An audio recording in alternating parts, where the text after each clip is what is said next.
All right, it's time. You guys know what it is. Big Package Friday. Let's put those packages out on the table. You know we're going to start with the Detroit Lions. Let's do the Detroit Lions nickel package. 5 questions about your Detroit Lions. All right, first question of the Detroit Lions nickel package. Will Brian Branch get meaningful playing time this season? Not if he's out there trying to check J-Mo anymore. Yeah. That's the reports. Branch getting cooked by Jameson Williams, and I'm not saying it's over, bust alert or anything. I'm not like you guys out there when Jameson Williams bets on a college game from a team hotel, by the way. Will he get meaningful playing time?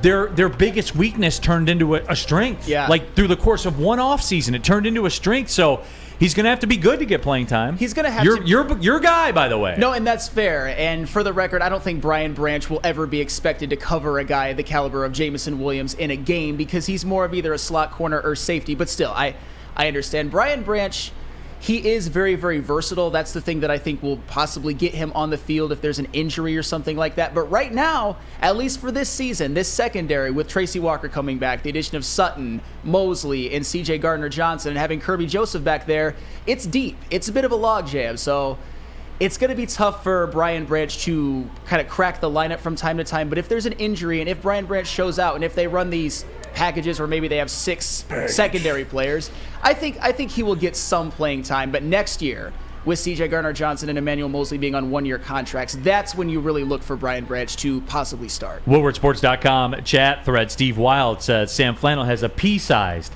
package. Oh, damn. That's not nice. Well, someone likes it. All right, question number 2 of the Detroit Lions nickel package. Bigger impact rookie season, Jahmyr Gibbs or Jack Campbell?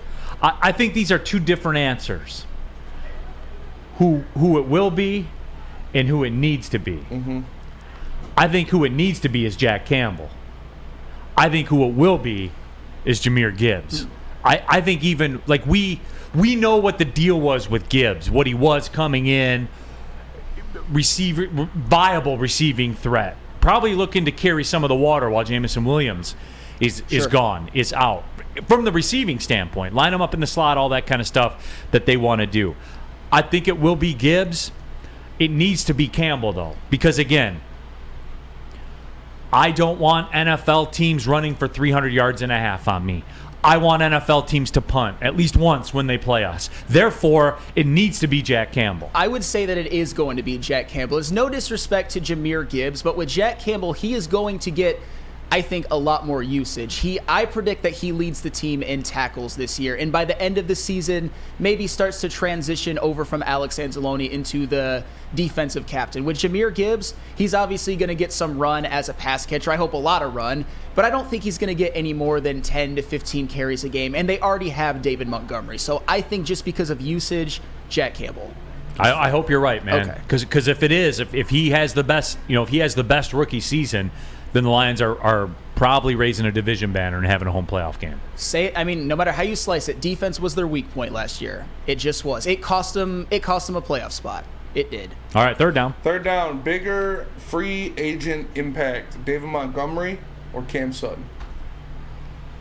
Who it's going to be or who it needs to be Cam Sutton. Yeah. For all the reasons that I just listed off there. Look, guys, again, I think most people like the Montgomery signing. I'm higher on him. Me and Spenny are higher on him probably than most people are. Mm-hmm. But it's got to be Cam Sutton, man.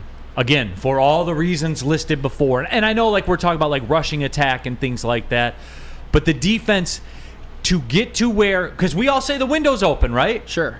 Is that universally held? Yes. Yes, the window's open, right? Absolutely. Mm-hmm. Then the time for the bullshit with the defense is over. You can't have games like that. Your defense has to keep you in everything all the time because that's what good teams' defenses do. Here's why it's going to be Cam Sutton and not David Montgomery. I think the pendulum has shifted a little bit too far to the bad when it comes to Jamal Williams' tenure here. I believe he was a little overvalued when he was here, but now that he's gone, people are just taking the time to take pot shots at him. David Montgomery is this enormous upgrade, and for the record, I believe he's an upgrade. But you got to remember, Jamal Williams was 11th in the NFL in rushing yards last season and first in rushing touchdowns. So it's not like David Montgomery is taking over for a scrub. You still have to get those yards, even if it's behind a good offensive line. On the other hand, Cam Sutton last season gave up a 51% completion percentage when targeted and allowed a passer rating of 69.6.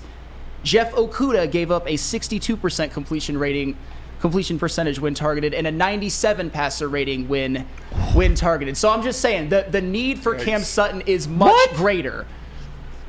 I was told he was playing well. Well, I mean, he was playing well like Almago's back, right? He was on the Javier Baez playing well. He had some good moments. I will give him that. But it's 97. That's not QBR. That's passer rating. It's not as bad as people think. But I'm just saying that the Cam Sutton signing, it's needed. I think he's going to be the number one corner on this team and turn out to be the most valuable free agent signing out of everybody. So give me Cam Sutton. Remember, I was told Okudah was. Remember, we had those discussions. He had some good games. I was told that. Yeah. Those numbers suggest he did not. I guess not. Those numbers are it's like Javi Baez's on base percentage. Mm-hmm. Like you know it, but then when you see it, you're like, damn, for real? Is that even possible? Oh, it's possible. Oh, it's possible. And it's real. All right, bigger jump in year 2, Aidan Hutchinson or Kirby Joseph? Wait a minute, hold on. Gary and Grand Haven. I was told we need to re-sign Okudah in October by Neal. Neal's been on the cut Okudah for a while. Yeah. Plan, everybody. Yeah. I was stunned they got anything for him in trade. But anyway, though, Hutch or Kirby, bigger year 2 jump. I will say this. I know the masses, and they're going to accuse me of being a Michigan hater and stuff like that, and I know what the masses are going to say, and I understand it. How about, will you give me this? Can we meet in the middle? I think the chances of it being Kirby Joseph are far greater than a lot of people realize. He's got a chance to be special, man. Is that fair? Yes. I'm not going to say it's Kirby over Hutch because I don't want to draw the sword on a big package Friday. I think there are multiple layers to this because part of the reason why it could be Kirby Joseph, even if I don't necessarily agree, is because Aidan Hutchinson to me had a better rookie season overall than Kirby Joseph. To me, Kirby Joseph was a better turnover creator than overall safety. I think at the end of the season, Aidan Hutchinson became a true great dominant defensive end in the making. And I think he takes that step up to, I predict 13.5 sacks, just like Spenny. I stole your number, but I think it's a good one and becomes a Pro Bowler and then goes from there. With Kirby Joseph, I think he's got a nose for the football, but he wasn't graded out as well during things like run defense and coverage and stuff like that. And I expect that to go right up. I think Aidan Hutchinson will be a star. I think Kirby Joseph will be an elite turnover creator, but maybe not an elite safety. So give me Aidan Hutchinson. WoodwardSports.com chat thread. Super Saiyan Lion says, well, most of Kirby's production came off Aaron Rodgers, so who knows? Hey, that's a good call. Hey, yeah. You know, the guy that we steal on all the time is no longer here. So that is a good call. That is interesting to note. DNCENT, every time Neal says a lot of people will disagree with me, everyone agrees with them, LOL. Well, maybe I shortchange people's common sense sometimes. I don't know. All right, 5th down. Last question of the Lions nickel package. Does Chauncey Gardner-Johnson's energy alone change this defense? It seems to be, doesn't it? And I'm not even talking about on the field because I haven't been out there. You know, Broder might be a better person to ask this question to. But I do stay in my lane.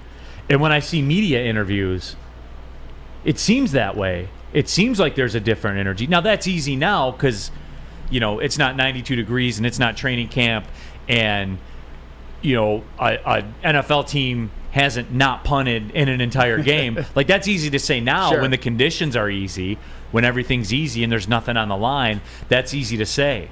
So, up to this point, I would say yes.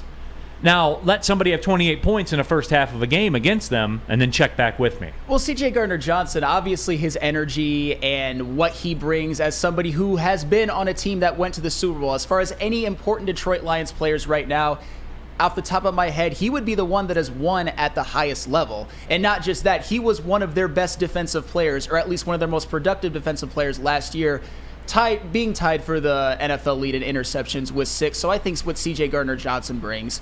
Remember how coveted he was as a free agent signing and how happy and grateful and almost shocked the Lions were that they got him at such the deal that they did. CJ Gardner-Johnson's going to change some things. I think he already probably has, even just at this at like off-season stuff. Soft Jones says in the WoodwardSports.com chat thread, it's pretty great to have these players to argue about what a difference 3 years makes. Yeah, it's like somebody came in and changed the entire draft philosophy of an organization. I don't know who it is. Maybe I'll get back to you. RJ Graham says, y'all wrong. Hutch will get 1 to 2 sacks per game. So RJ Graham is calling for roughly 25 sacks. Well, if he does that, he's the defensive player of the year. Nobody gets 1 to 2 sacks per game. Some might get 1. I mean, Nick Bosa did it, and our very own James Houston did it, just for the record. 26. 1.5 per game? Yeah, 26 sacks? No player in the history of the NFL has gotten that. The record is 22.5. In 17 games, what would that be? Like 1 1/3 per game or something like that? I would love for you to be right. No chance. And I love Aidan Hutchinson.